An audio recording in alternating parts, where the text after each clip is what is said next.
Merci. Est-ce qu'il y a d'autres? Non? Pas d'autres interventions? Jacques Krabal.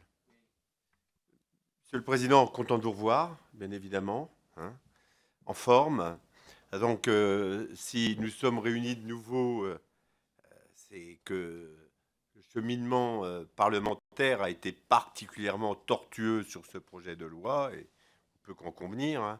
Et donc, compte tenu de l'échec de la CMP, on se retrouve ici pour tenter de trouver un accord sur les 58 articles. Et j'espère qu'on pourra se rapprocher sur les problématiques de préjudice écologique, sur l'objectif de perte nette de biodiversité, sur les parcs naturels régionaux, les opérations de restauration des contigus écologiques sur les cours d'eau, ou encore sur un point névralgique essentiel, qui a été l'interdiction de la vente ou de l'utilisation des produits phyto contenant des néonicotinoïdes. Sur les néonicotinoïdes, si nous ne sommes pas tous d'accord, pour nous, ce n'est pas les abeilles contre les céréales ou les arbres fruitiers, ce n'est pas ou l'un ou l'autre, cela doit être les deux. Bien sûr, nous pourrions nous réjouir d'une interdiction des néonicotinoïdes, mais elle ne doit pas non plus pénaliser nos agriculteurs et viticulteurs. Nous devons au préalable donc trouver des moyens de substitution avant d'en envisager l'interdiction, sinon cela risque d'être pire que mieux. Et puis pourquoi ne serait-il pas possible que cette interdiction soit sélective en fonction de la nature des cultures? Et pourtant, ça c'est la position du groupe, hein. Et pourtant, comme l'écrivait Thierry Gauquelin, nous n'oublions pas qu'une perte de la biodiversité est une menace pour l'humanité.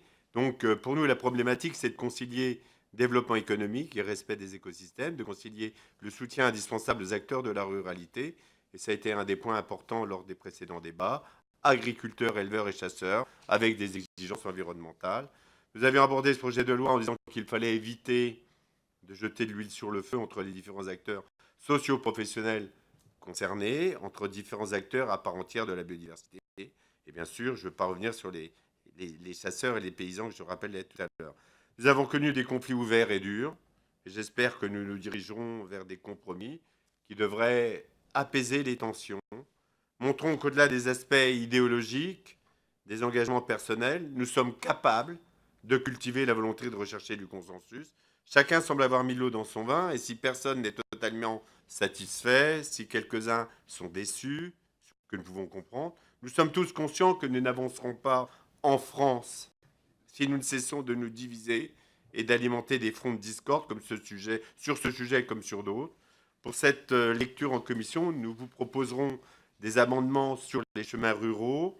S'ils doivent être défendus et préservés, parce qu'ils participent de l'attractivité de nos territoires ruraux, ils sont aussi une composante de nos traditions. Ils concourent à favoriser la préservation des continuités écologiques, considérant non seulement que l'agriculture n'y fait pas obstacle, mais aussi qu'elle en constitue l'un des rouages essentiels.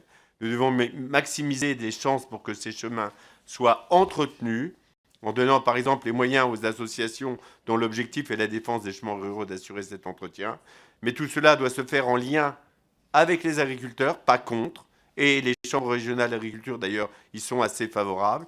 Rappelons néanmoins que 60% des chemins ruraux ne posent pas de problème. Nous aurons donc d'autres amendements sur le pastoralisme. N'oublions pas l'importance de nos prairies dans nos débats.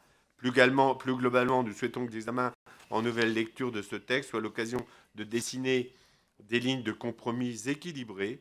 Dans tous les cas, je pense que sur ce sujet, comme sur beaucoup d'autres, nous pouvons trouver des compromis habiles qui transcendent les clivages partisans, et nous avons tout à gagner un débat serein et constructif. C'est d'ailleurs ce qu'attendent de nous, concitoyens. Et Jean de La Fontaine disait, nous croyons le mal que quand il est venu. Eh bien, cette morale doit s'appliquer particulièrement à nos travaux ici en commission. Merci. Peut-être Laurent Saveille.